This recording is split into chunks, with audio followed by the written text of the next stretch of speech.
folks, this is all the fruit, and here I have one of those impressive ancient dragon trees of the Anaga Mountains in Tenerife. I'm here near the little village of Taganana, the major population center in the north of the Anaga Mountains. And yeah, if I had a good camera, I could show you actually native dragon trees on the high cliffs over there, on those two high rocks. There should also be some up here. Actually, those cliffs are one of the last places that you find original native dragon tree populations out of the way of access and goats. But maybe because we had all those native dragon trees surviving on the cliffs, there's a big number of good dragon trees here in the village of Taganana and in the farms around it. Here I'm on former agricultural land. Must have been abandoned. Well, depends. It looks like it has been abandoned around the year 2000, but if there are goats here, it could have been even earlier, and the goats basically kept it like this. Yeah, there are definitely goats here. So abandoned somewhere towards the end of the 20th century, but during the 20th and 19th century, they must have tolerated this dragon tree here. And who knows how many others which are dead now. Look, this one, half of its crown must have broken away during a storm. It's a real veteran. Probably it's really old, well over 100 years, but it's hard to say here. The soil is not too bad. There is a lot of soil here. It's not like those trees growing in the cliffs over there. It grows here on good agricultural soil, where we had grains and wine in former centuries.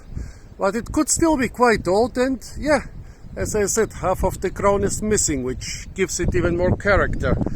If you look down here, way down in this on this flat slope down there, there is another huge old dragon tree with a completely intact crown, probably the same age as this one, but it has maybe 5 or 6 times more branches than this one. Well, one good thing is that the dragon trees here, the population seems to be healthy enough to repopulate the area despite the goats. Look, here we have 2 young dragon trees and literally dozens of little babies. Here are 2, here is 1, here are 1, 2, 3, 4, here is a bunch, here around the tree are a lot. I wonder how useful this thing was in the 19th and 20th century. I mean, for the Guanches before the conquest, it was a sacred tree. Well, we say that lightly when it's about native peoples, everything was sacred, but they used it in their burial rituals. They used it to mummify their kings, and the mummies are still preserved after 1,000 or 2,000 years. They used it they used the softwood for a lot of construction stuff, and they ate the fruit.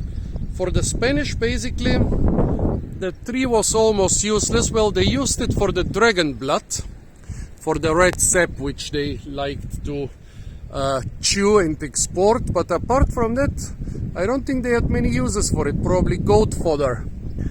Unfortunately, it has no protection against the goats, no spines, no poison, and so they destroyed a lot of young trees. But fortunately here, as I said, the population seems to be recovering. Dozens of young trees around this one. Maybe in 50 or 100 years there will be a beautiful grove. Let's hope I can come back here in 50 years and look at this beautiful grove and remember when all those little trees, most of those little trees were smaller than me. I hope that then this one and the one down here and all the dragon trees on the cliffs and also all the ancient dragon trees in the village of Taganana, which you cannot see behind this slope here, will still be there. It's always a great experience and a great feeling seeing such ancient trees at such unique locations. Well, folks, this was a really gnarly veteran dragon tree here in the in the Anaga Mountains. Sorry. Stay tuned for a lot more fruit videos from the beautiful island of Tenerife. And of course, don't forget to like, share, comment and subscribe.